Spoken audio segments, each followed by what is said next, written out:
Hi, welcome. Today I'm going to talk to you about new fragrance releases. The first one I'm going to talk to you about is from Maison Perfume Dior, and it is called Dior Riviera. So this one is a new release that's coming out. It hasn't hit the shelves yet. The notes are listed as rose, fig, and green notes. Nothing really earth-shattering there. So the perfumer for Dior now is Francis Kurkdjian. He took over from François Damasci, who was the creative perfumer director since 2006. The past couple of years, there have been a lot of freshies. Some people have been disappointed in the releases. Perhaps that's the reason for the shakeup and the new creative director. This will be the first release under Francis Kurkdjian. So a lot of people are highly anticipating this release and to see what it will be. If you remember, Kurkdjian has been huge in the perfume world. He started with Le Mal for Jean-Paul Gaultier. He was only 24 years old. It was a huge hit, and he's been going ever since. He founded his own label, Maison Francis Kurkdjian, in 2009, and 8 years later, it was bought out by Moët Hennessy Louis Vuitton, better known as LVMH. So they're the biggest beauty conglomerate right now. They own many, many houses, including Dior. So that's kind of interesting. So perhaps Dior was hoping to cash in on Francis Kurkdjian's notoriety, his impressive track record. If you remember, he's the one that created the massive hit Baccarat Rouge 540 that spawned a million flankers and a million dupes and some flankers. But yeah, so I'm thinking they're trying to get a newer audience, a younger audience, and perhaps sort of get more into the niche market, not get into it, but interest them more. But at the same time, rose, fig, and green notes is not exactly earth-shattering. So we'll see what comes of that. So I don't know if I will buy it. I'll probably get a decant. But that brings us to the second release, which is MFK, Maison Francis Kurkdjian's Aqua Media. So this is part of his Aqua line of colognes, and the notes are listed as bergamot, verbena, sweet fennel, hedione, and woody musk. So I'm not sure about this. First of all, I don't understand the name media. I don't get it. I tried Aqua Vitae, which is an earlier version, an earlier release from the line, and I liked it. It smells like lemon pie, so it was awesome.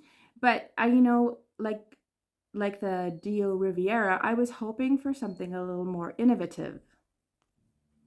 Yeah, a little more innovative. His last releases have been flankers for Le Mal. He's done flankers for Narciso Rodriguez. He's done some flankers for Baccarat Rouge 540. His last sort of new release for MFK was 724, which I like. It is touted as being a perfume that you could wear 7 days a week, 24 hours a day. It was supposed to evoke the smell of laundromats in the city. It's fresh, it's bright, it has aldehydes and lemon, and it's beautiful. But I think people were hoping for more, and I'm not sure Aqua Media is what they were looking for, but we will see. So the next one, I just threw this in last minute because it popped up and I thought, ooh, that looks interesting. So there's a new company from Canada called Rosy and Earnest, and they have two perfumes. The first one is called Be Earnest. The perfumer is Natalie Fausthauer. She went to school in Givaudan, and she worked for many perfumers including Hermes and Amouage. So for Ernst, the notes are rhubarb and apple, rose, floral notes, balsam fir, musk, and Virginia cedar. So yeah, it smells amazing. I mean, sorry, those notes would smell amazing. It sounds promising.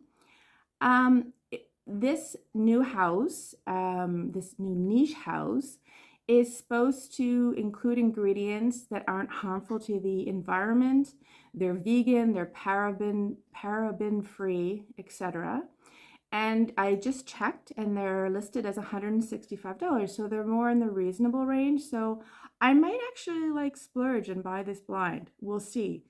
The other one by Rosy and Earnest is Be Rosy. So the top notes for that are carrot, clementine, pear, black tea, Italian orris root, and osmanthus. And the base notes are ambrox, super cedar, and musk. So also sounds really interesting. I thought it would be a rose scent because it's called Be Rosy, but it doesn't even have rose. But yeah, sounds interesting. So be on the lookout for that. The next one is Goldfield and Banks Ingenious Ginger. So I like a ginger perfume. I have Hermes Twilly Eau Ginger. I have a purse spray of that and I really, really like it. The top notes are listed as ginger flower, bergamot, lemon, magnolia, jasmine, rose, mandarin, orange, and base notes are sandalwood, patchouli, cashmeran, vanilla, amber, and musk. A lot of notes. It sounds interesting. I'm not really sure. I might wait and get a decant of that. I've tried Island Lush, and for me, it didn't work. I know everyone loves this one. It was a scrub off for me. Like, I don't know what it was. The patchouli, something hit me wrong. I didn't like it. The other one was Silky Woods. I did like. So we're running 50-50 there. So we'll see. I might try it at a later date. The next one is from Memo Paris, and it's called Honey Dragon. I like the name. It's a really evocative name. The notes, bergamot, mandarin, thyme, cinnamon, pepper, oil, olibanum, myrrh oil, and vanilla. I don't know about Memo. I don't own any. I haven't even smelled any. Memo has been around for 15 years. It started as a niche house. It was like one of the first earlier niche houses. Now they're everywhere, but they were one of the first. And the idea was they embraced the idea of travel and destination and the smells that come with that location and with the travel. So they also have a lot of leather in their scents, which is maybe why I haven't ventured into them. I'm not always into the leather smell because they thought that the idea of, what do you call it, suitcases and purses were evocative of leather and travel. So that's where that comes from.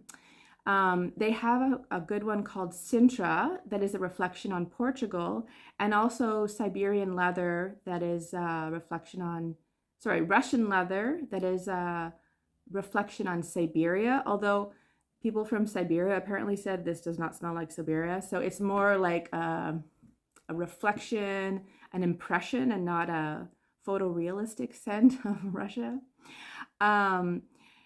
They claim to give their perfumers a lot of freedom to do what they want to do, so that's a great idea. They have a whole list of perfumers on their site. One of them is Jan Vesner. He's very good. I think it sounds promising. It won't be a blind buy.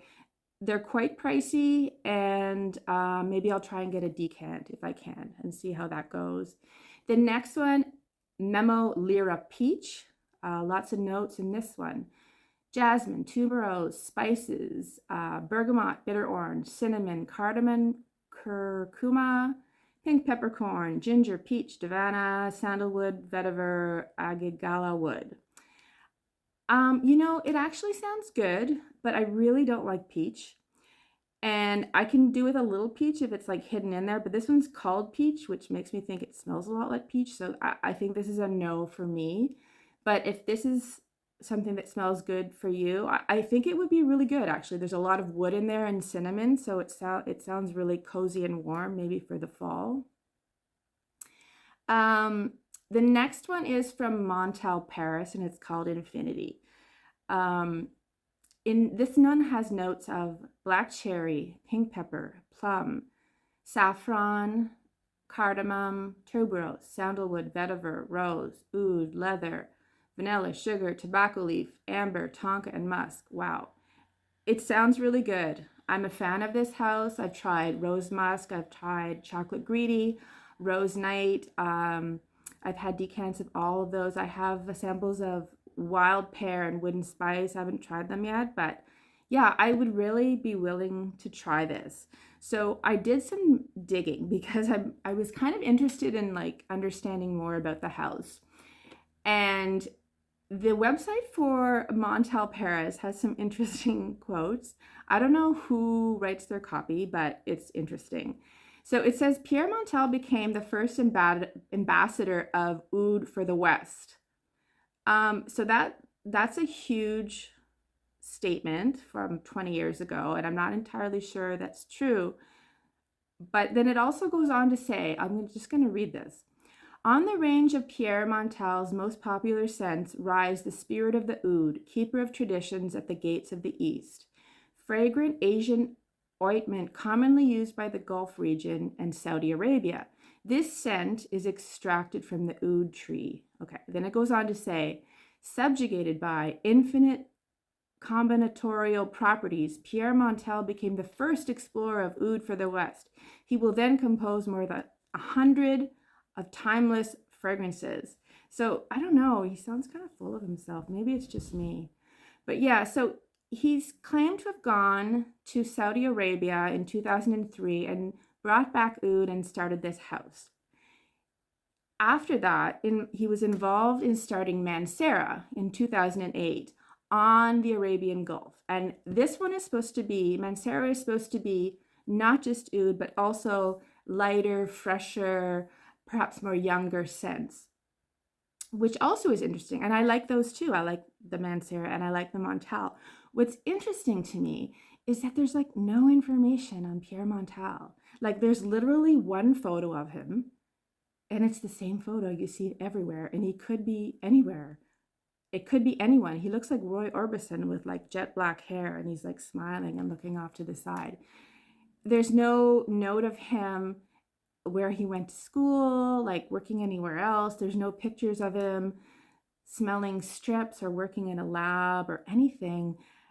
It's really curious. And like the online community has a lot of like sort of like down the rabbit hole theories about like he's the front for an Arabian company and they wanted to, you know, venture into the North American market or the European market, so they needed him to front, and maybe that's true. On the other end, he claims that there was a fraudulent factory set up that was making dupes of his like 15 years ago, and they flooded the market and ruined his reputation. So I don't know, there's a lot of like, you know, smoke and mirrors, cloak and dagger kind of stuff. So if you have the intel on that, please let me know because I'm so intrigued. I'm there. So the last house I wanted to highlight was Penhaligon's Solaris. So Penhaligon's been around for a million years. They released a perfume for Queen Elizabeth's Jubilee for her. Solaris is, let me just see. The notes are neroli, lemon, blackcurrant, ylang ylang, jasmine, tiare flower. Base notes are sandalwood. It sounds good if the neroli is not too strong. I might be into it. I would love to get into Penhaligon. They're hard to get. You have to get scent decants. They don't deliver to Canada. And they're quite pricey. So you don't want to blind buy. But I would really love to try it. I find the house very interesting. I love the history. Their bottles are beautiful. But I don't think I want to blind buy one. So we'll see about that. And lastly, I just want to say I tried this. This is my new purchase. So this is LaBelle by Jean-Paul Gaultier. And I just have to say that I love this so much. I didn't think I was going to love it because everyone loves it and everyone wears it and it's everywhere. And now I see why, because it smells amazing. And I just wanted to let you know, and it's absolutely a beautiful bottle. It has vanilla, it has vetiver, it has pear. What else is in there? I don't know, but it's heaven on earth. So if you're looking for one to buy, LaBelle by Jean-Paul Gaultier. It's you can get it at Shoppers Drug Mart, and it's $120. Okay? Have a great day. Bye.